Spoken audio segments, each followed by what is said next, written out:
was never out of breath. All right, guys, lying 90-90, okay?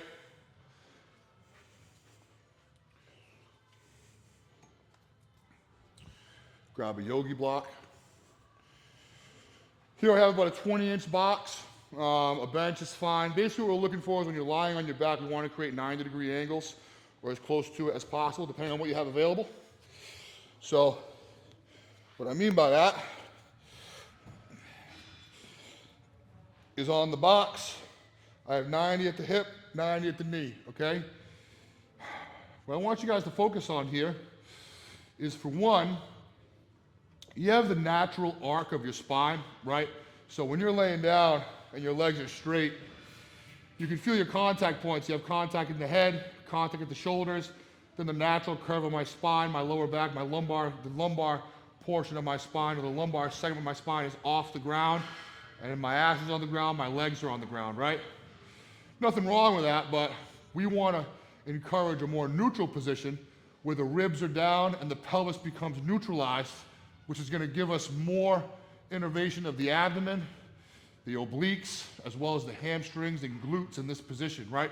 So hopefully with that explanation, you can see how this 90-90 kind of helps promote that position, because when my knees are up and I create this shape, it allows my pelvis to posteriorly rotate.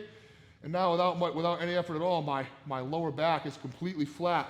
Every vertebrae is in contact with the ground, which is great because it offers me some reference so I can feel that spinal contact as I go through some breaths here into my stomach, some diaphragmatic breathing. So in through the nose, I have a little bit of pressure here, kind of pulling my hips up, so I get a little bit of hamstring. I can feel my ribs come down, and when I inhale, it's right in there in my stomach, all right? So that's the position. Here's the actual drill. Like having a yogi block in here, just to give some adductor awareness, right? I don't need to crush the fucking thing. I mean, if you want to, go ahead, but get some squeeze there, maybe like a 3 to 5 effort out of 10 to feel the adductors. I'm gonna pull my hamstrings up a little bit, right? So now my abs are compressed and my lower back is expanded, okay? So once in this position, I'm gonna focus on taking a nice breath into my stomach. That's it. And then I'm gonna exhale all the air out. So I took a breath in, I expanded the abdomen, and then I'm gonna exhale.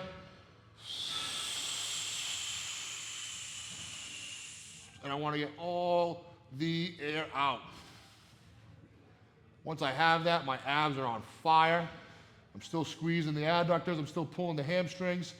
Now while maintaining this compression, this compressive shape that I've created through the exhale, I'm gonna maintain that as I breathe in through the nose again, and I should be able to feel expansion in the obliques, the low back, and some more pressure in the abdomen. Then I'm gonna exhale again. All the air out. As I do that, my abs get tighter. Where my belt buckle would be is getting closer to my sternum, very, very slightly. And as that's compressing, my lower back is expanding. After a set of deadlifts or squats, hey, my back feels like shit. Jump on this. This is a great way to offer an expansion stimulus to the lower back, which is tight because it's compressed by the posterior load of a squat or a deadlift. There's a great way to help get out of pain by basically getting more involvement of the abdomen and obliques, getting the pelvis out of an anterior tilt, getting the hamstrings toned up, because that helps promote the neutral pelvis. More work here, more work here. How many? It depends. If my back's real sore, I might have to do 8, 9, 10 breath cycles. Maybe 2 or 3 will do it. But what we're looking for is lower back relief, and we want to get a good pump, get a good feel in the abs, good feel in the hamstrings, good feel in the adductors through this breathing. So again, I'll do 3 breath cycles, little pull of the hamstring.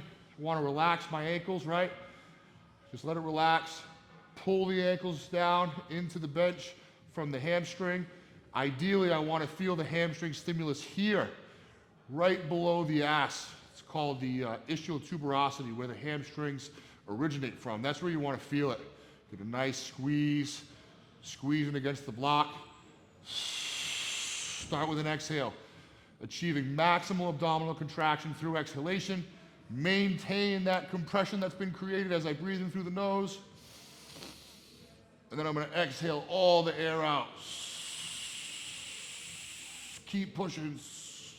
Compress. Maintain that compression. Inhale. And repeat. Again, guys, talking about expansion and compression, okay? You'll find this in a few of the other videos, but worth reviewing in case you haven't seen those yet, okay? We think about the torso as a balloon. Being able to master the concept of compression and expansion is going to allow you to put air where you want it, to help with pain, tightness, whatever.